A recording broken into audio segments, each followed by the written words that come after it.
नमस्कार, मैं सुबोध कुमार। आप देख रहे हैं खबर नेशनल टाइम्स और इसमें उपस्थित हूँ गाजियाबाद में जयनगर मुंबई को। और देख सकते हैं कि आज पूरा देश ही नहीं पूरा विश्व पूर्णिमा को मना रहा है। गौतम जी जयंती मना रहा और जगह जगह कार्यक्रम हो रहे हैं। और मेरे साथ और स्वामी और उनकी पत्नी अपनी उपस्थित सब भगवान जी और बढ़ चढ़कर कहीं का भी कार्यक्रम हो और एक भीम से भी हो या भीम बिक्री हो तमाम उनके दिक्कत आपने देखे होंगे।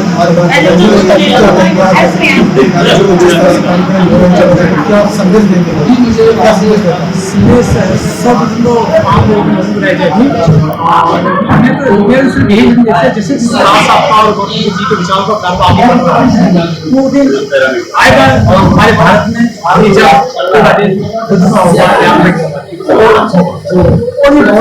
तेजी से बढ़ रहा है और बढ़ रहा है है कि पुरस्कारों को रोक नहीं सकते। जिस व्यक्ति ने जिस हमारे समाज की होनी चाहिए ऐसी होनी से मानवती के बातों को पढ़ने की जो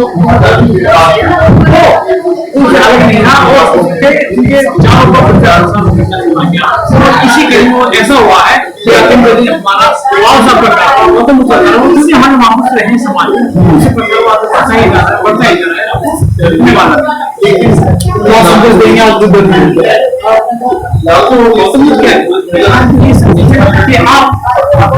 गौतम जी की जयंती सीमित ना रहे, बाकी जो उनके बाकी फेस्टिवल्स है हमारे वो भी मनाएं और बाकी लोगों को संदेश दें कि हमारे समाज के लिए ये जी गौतम बुद्ध की जो पूर्णिमा है जो आज बुद्ध पूर्णिमा उस तक ही सीमित ना रहे। क्या कहेंगे कि जो लोग जैसे मानते हैं बाबा साहब एरियाज भी ऐसे हैं तो पहुंच पा रहे हैं तो सबसे पहले तो हमें सभी पूरे विश्व को विश्व में तथागत बुद्ध की त्रिविधिक पूर्णिमा मनाई जाए और इसको त्रिविधिक इसलिए भी कहा जाता है क्योंकि आज के दिन तथागत बुद्ध देव फिर उनको बौद्ध गया पे जो है उनको ज्ञान की प्राप्ति हुई आज के दिन वैशाख पूर्णिमा के दिन इसलिए हम त्रिविधिक पावन बुद्ध पूर्णिमा कहते हैं। तो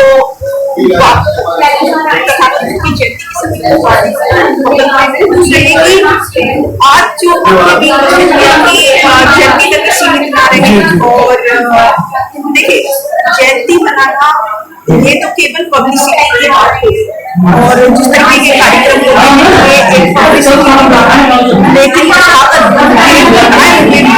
चलना बड़ी बात देखिए बहुत सारे लोग दिखाई कर लेते हैं जयंती कर लेते हैं लेकिन ये उनसे बात कही उनको नहीं मानते जिसकी वजह से जा रहे हैं उनके बच्चों का भविष्य बच्चों के भविष्य को सुनहरा करना चाहते हैं। तो आपको तथागत बुद्ध के और बाबा साहब के मार्ग पर चलना ही होगा। अगर आपने बाबा साहब के बताए मार्ग को फॉलो नहीं किया उनके रास्ते पर आप नहीं चले तो आने वाला समय आपके बच्चों के भविष्य के लिए जिस तरीके की आज की परिस्थिति चल रही है जिस तरीके से जिस तरीके से आज भी हमारे समाज पर जो वर्षों पहले यानी कि दिसंबर 1927 को जिस काले विधान में जिस असमानता वाले विधान में बाबा साहेब अम्बेडकर जी ने आग लगा दी आज उसी के चलते ये लोग जो है मनुस्मृति को फिर से लागू करना चाहते हैं। साधु शंकराचार्य कहते हैं कि हम हिंदू वही है जो मनुस्मृति को मानेंगे। तो ऐसी मनुस्मृति को अगर जो कोई मानेगा जो असमानता पर आधारित है जो ऊंच नीच सिखाता है भेदभाव सिखाता है जो एक को सुपीरियर दिखाता है एक को गुलाम बनाता है अगर हिंदू धर्म में रहते हुए किसी इंसान को मनुस्मृति को मानना जरूरी है तो ऐसे हिंदू धर्म को किसी भी इंसान को नहीं मानना चाहिए। जी जैसा अभी आपने कहा कि मनुस्मृति फिर से लागू करना चाहते हैं आपने बोध गया का भी नाम लिया होगा लेकिन जिस बोधगया की बात करो तो उसी मन विभाग ने आज कब्जा कर रखा है और कम से कम ना तो 2 महीने के लगभग चल रहा है, लेकिन सरकार तो इस विषय पर आप क्या देखिए, पिछले 90 दिनों से वहाँ कंटिन्यू जो है बौद्ध विरासत को बचाने के लिए, बौद्ध गया महाबोधि बौद्ध विहार को बचाने के लिए आंदोलन चल रहा है। अब ये आंदोलन पहले भी कई बार चल चुका है, लेकिन अब मैं आप ही के चैनल के माध्यम से कहना चाहती हूँ कि यदि मंदिरों में पुजारी रहते हैं, मस्जिदों में मौलवी रहते हैं, चर्च में क्रिश्चियन रहते हैं, तो बौद्ध विहार में पंडित क्या कर रहे हैं? वहाँ केवल भिक्षुओं को होना चाहिए, वो उनकी विरासत है। वहाँ पर बौद्ध विरासत है जहाँ पर तथागत बुद्ध ने ज्ञान की प्राप्ति की, उसमें अंधविश्वास पाखंड का क्या था? क्योंकि अंधविश्वास पाखंड को तथागत बुद्ध ने लहराया था, और आज तुमने तथागत बुद्ध की मूर्तियों को ही कपड़े पहना कर अपने भगवान का रूप दे दिया। आप जितने भी आपके मंदिर हैं, आप कहीं भी जाकर देख लीजिए, मैं बड़ी बात नहीं कह रही, आप खुद सर्च कर लीजिए, जहां भी आप जाएंगे तथागत बुद्ध की मूर्ति मिलेगी। सबसे पहले राजा कनिष्क जो है, उन्होंने मूर्ति का अनावरण किया, उन्होंने सबसे पहले मूर्ति बनवाई इस पूरे भारत में, और सबसे पहले जो शिलालेख लिखवाए वो सम्राट अशोक ने लिखवाए।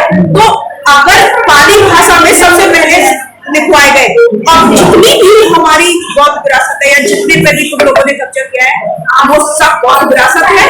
लेकिन हम तो सबको नहीं कह रहे, हम तो कह रहे कि भाई जो जिसको विश्व में उनकी ज्ञान स्थली माना जाता है, जो बौद्धों की विरासत है, जो पूरे विश्व में फेमस है, आप उस पर कब्जा कैसे कर सकते हो? वहाँ पे कैसे कर सकते हो? आपने ये कहा कि कनेक्शन जो भगवान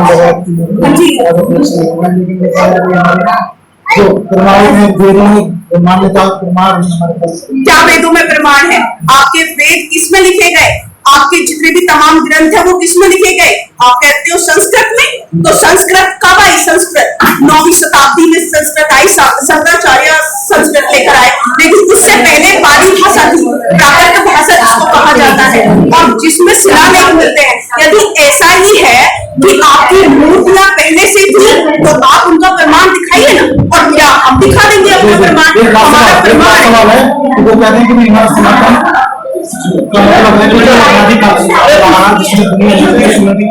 और ये संसार में सनातन सबसे पहली बात तो बुद्ध का शब्द है, पाली भाषा का शब्द है। सनातन सबसे पहले बुद्ध ने यूज किया था, और सनातन कोई संज्ञा नहीं है, ये एक विशेषण है। विशेषण यानी कि जो विशेषता को बताता है।